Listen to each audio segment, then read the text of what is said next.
आशीष शर्मा जी, दिल्ली से।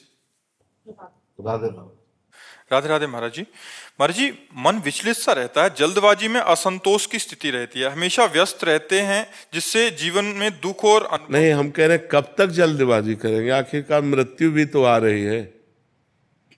अब उसका तो पता नहीं है ना कि कल हो जाए या पर। ये जल्दबाजी कब तक रखोगे? कभी तो विश्राम कीजिए, कभी तो धैर्य कीजिए, कभी तो अपने अंतिम परिणाम की तरफ झांक कर देखिए कि आप जब यहाँ से जाएंगे तो आप क्या लेके जाएंगे। वो चीज़ तो कमा रहे हैं कि नहीं कमा रहे हैं जो लेके जाना है। इस देश की कोई भी चीज़ नहीं जाने वाली, शरीर सहित सब कुछ यहीं छूट जाएगा। उसके लिए जल्दबाजी है और मृत्यु आ रही है, वो तुम्हारी एक एक सेकंड गिन रही है। जिस समय आखिरी सेकंड होगा, वो चाहे जवान हो, चाहे बूढ़े हो, चाहे बालक हो, चाहे गर्भ में हो, चाहे गर्भ के बाहर हो, वो मार देगी। अब जब यहाँ से हम जाएंगे तो हमारे पास क्या है? यदि नाम जप किया है तो हमारे पास है, या पाप कर्म किया है, पुण्य कर्म किया है, वो हमारे पास है। तो ज्यादा क्या हमने किया है, ये मरने के पहले गणित लगा लो। अगर पाप किए हैं तो उस गठरी में आग लगाओ, नाम जप करके, तीर्थयाटन करके, दूसरों को सुख पहुंचा करके। जल्दबाजी ज्यादा ठीक नहीं है। कब तक करते रहोगे? पूरा जीवन हो गया।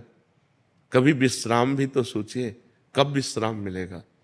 ये हो जाए, फिर ये हो जाए, फिर ये हो जाए, फिर ये हो, ये क्रम बना ही रहेगा। आज तक किसी का ऐसा नहीं हुआ कि अब मैं ये करना है, ये करना है, ये करना है, यही भ्रम बना रहता है। लेकिन मुझे भगवत प्राप्ति करनी है, मुझे भगवान से मिलना है, मुझे अब इस जन्म में ऐसा भजन करना है कि अगला जन्म ना हो, इसके विषय में कौन सोचता है? अगर यही सब करते रहे, शरीर छूट गया तो फिर पता नहीं कौन सी योनि प्राप्त हो। सुअर, कुत्ता, गधा, ऊंट, कितनी योनियां हैं। फिर हम जल्दबाजी में कुछ नहीं कर पाएंगे। तो हमें विवेक चाहिए, हम नाम जप करें, भगवान का चिंतन करते हुए कार्य करें और बहुत धैर्यपूर्वक कार्य करें। जल्दबाजी में कभी भी हमारा शरीर छूट सकता है, हमारे हाथ क्या लगेगा। इसलिए सावधान रहिए। पवित्र भोजन, पवित्र विचार, पवित्र आचरण और नाम जप, तो आपका जीवन अच्छा रहेगा। फिर मन शांत रहेगा, फिर प्रसन्न रहेगा। कितनी जल्दबाजी, क्या क्या। एक कार्य हो तो एक कार्य, एक पूरा करोगे 5 खड़े हो जाएंगे काम, 5 पूरा करोगे 50 व्यवस्थाएं लग जाएंगी। ये माया है, ये कभी चैन से किसी को नहीं रहने देती। वही चैन से रह पाया जो भगवान का आश्रय ले लिया और भगवान का भजन किया। नहीं, सब परेशान है, सब परेशान है, सबकी खोपड़ी परेशान है।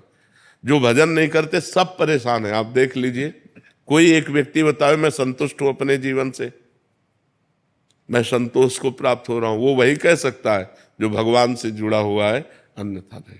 इसलिए नाम जप कीजिए, पवित्र आहार, पवित्र विचार, पवित्र आचरण कीजिए। जल्दबाजी कहाँ तक करेंगे, कितना करेंगे? और जो कुछ करेंगे सब यही रह जाएगा। इसलिए आनंद मनाइए, मस्ती से जीजिए। मनुष्य जीवन मस्ती और आनंद के लिए, पर हम लोग मस्ती और आनंद शराब, व्यभिचार, गंदे आचरणों में ले जाते हैं। नहीं, जितेंद्रियता, पवित्रता, भगवान का चिंतन, इसमें आनंद और मस्ती होती है। जहां मस्ती की बात आई तो शराब और गंदे आचरणों की तरफ लोग भाग जाते हैं कि मस्ती उस, नहीं नहीं, उधर मस्ती नहीं, उधर तो पतन है, नाश है। मस्ती तो सच्चिदानंद भगवान की तरफ है।